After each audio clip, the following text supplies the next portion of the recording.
அதிசயா, அதிசயங்களின் ஆரம்பம். அதிசயா, அதிசயம் நடக்கும் நிச்சயமா. சுவாரஸ்யமாக பேசுவதாக நினைத்து அண்ணன் சீமான் கூறும் சில தகவல்கள் உண்மைக்கு மாறாக இருப்பது ஆதாரத்துடன் அடிக்கடி அம்பலப்பட்டு வருகிறது. தற்போது காவலன் படத்தில் அப்துல் கலாமா ஆப்ரகாமா என வடிவேலு புலம்பியது போல சீமானுக்கு என தனியாக ஃபேக்ட் செக் போட்டு செக் பண்ணும் அளவுக்கு நிலைமை மோசமாகி இருக்கிறது. சீமானின் அனல் பறக்கும் பேச்சுக்கு ஃபயர் விடாத 90s கிட்ஸ் இளைஞர்களே இருக்க மாட்டார்கள். அதுவும் டீனேஜ் இளசுகள் என்றால் சொல்லவா வேண்டும். மனம் போகும் போக்கிலே அண்ணனின் வீராவசனத்தை கேட்டு யோகோபித்த ஆதரவுகளை அள்ளி வீசி வந்தனர். இதனால் நாத்தக்கவின் வாக்கு சதவீதமும் தேர்தலுக்கு தேர்தல் பூஸ்ட் ஆகிக் கொண்டே சென்றது. இதையெல்லாம் கண்டு இன்ஸ்பயர் ஆன அண்ணன் சீமான் அவரது வசீகர பேச்சை மெருகேற்ற அவ்வப்போது சில பொய்களையும் கலந்து விட்டு உரையாற்றுவதும் உண்டு. முன்புதான் சமூக வலைத்தளங்களின் ஆதிக்கம் அவ்வளவாக இல்லை.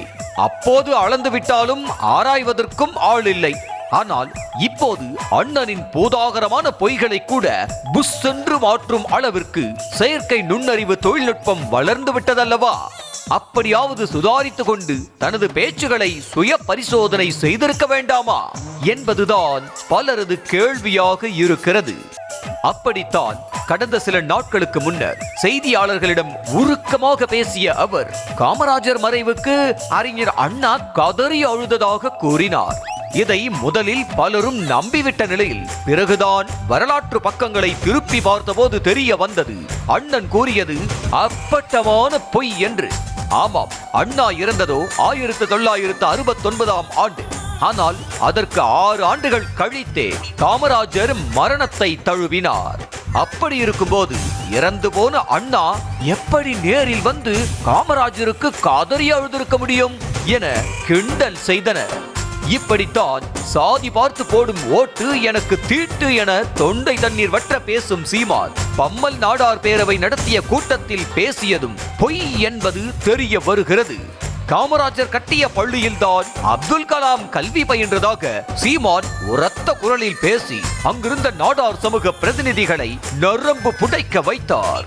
ஆனால் உண்மை நிலையோ வேறு. காமராஜர் முதன்முறையாக முதலமைச்சராக பதவியேற்ற 1954ஆம் ஆண்டு அப்துல் கலாம் தனது கல்லூரி படிப்பையே நிறைவு செய்து விட்டார். காமராஜர் முதலமைச்சரான பிறகுதான் அதிகளவில் அரசு பள்ளிகளை கட்டினார் என்ற நிலையில் பிறகப்படி காமராஜர் கட்டிய பள்ளியில் அப்துல் கலாம் படித்திருக்க முடியும்?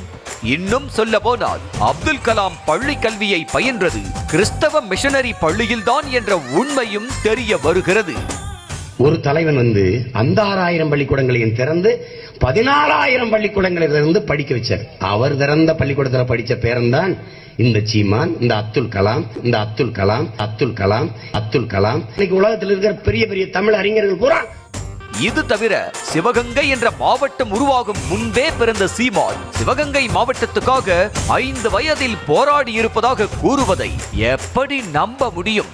மறுபிறவி ஒன்று உண்டென்றால் நான் தமிழனாக பிறக்க வேண்டும் என விருப்பம் தெரிவித்தவர் நேதாஜி சுபாஷ் சந்திர போஸ். ஆனால் காந்திதான் அப்படி கூறியதாக கூறி தன்னை நம்பி கட்சிக்கு வந்த பலரையும் நம்ப வைத்திருக்கிறார் சீமான்.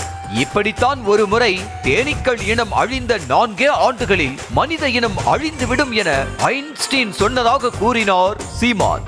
ஆனால் அவர் அப்படி சொன்னதற்கான எந்த அறிவியல் பூர்வமான சான்றும் இதுவரை கிடைக்க பெறவே இல்லை. வண்ணத்து பூச்சி தேனீக்கெல்லாம் செத்து போன தேனீக்கள் செத்து போனால் மானுட இனம் 4 ஆண்டுகளில் அழிந்து விடும் அறிஞர் பெருமகன் ஐன்ஸ்டீன் சொல்றான். அணுவை கண்டுபிடித்தது நோபல் என்ற சீமானின் கூற்றை கேட்டு அப்போ டால்டன் எதை கண்டுபிடித்தார் என அறிவியலாளர்கள் அதிர்ச்சியில் உறைந்து போய் உள்ளனர். இப்படித்தான் ஒரு முறை கடந்த ஆண்டு குழந்தையை தூக்கி கொண்டு போருக்கு சென்றவர் வேலு நாச்சியார் என அதிர வைத்த அதிபர் சீமானுக்கு அது வேலு நாச்சியார் அல்ல ஜான்சி ராணி என சொந்த கட்சி தம்பிகளே பாடம் எடுக்க வேண்டிய பரிதாப நிலைக்கு தள்ளப்பட்டார். அண்ணாவுக்கு தற்காலிக சபாநாயகரான மூக்கையா தேவர்தான் பதவி பிரமாணம் செய்து வைத்தார் என்று சீமான் கூறிய நிலையில் ஒட்டுமொத்த இந்திய அரசியல் வரலாற்றில் முதலமைச்சருக்கு சபாநாயகர் பதவி பிரமாணம் செய்து வைத்ததாக நிகழ்வே இல்லை. திருக்குறளில் மாடல்ல மற்றையவை என்ற வரியில் மாடு என்பது கால்நடையை தான் குறிக்கிறது என சீமான் கூறியதை கேட்டு தமிழறிஞர்கள் ஷாக்கான கதையெல்லாம் வேறு இருக்கிறது.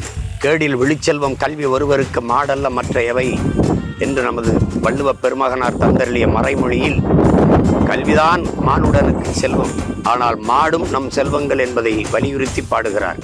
உணர்ச்சி பெருக்கில் நரம்பு புடைக்கும் அளவுக்கு பேசிவிட்டாலோ, உடைந்த குரலில் உருக்கமாக பேசிவிட்டாலோ நம்பி விடுவார்கள் என்ற அசாத்திய நம்பிக்கையை கைவிட்டுவிட்டு முதலில் தாம் பேசப்போகும் உரையை முழுவதுமாக சுய பரிசோதனை செய்துவிட்டும் அதன் உண்மை தன்மையை ஆராய்ந்துவிட்டும் பேசுவதுதான் சீமானின் அரசியல் எதிர்காலத்துக்கு நல்லது என்கின்றனர் அண்ணனின் கட்சி சாரா நலம் விரும்பிகள். அதிசயங்களின் ஆரம்பம். அதிசயம் நடக்கும் நிச்சயமா.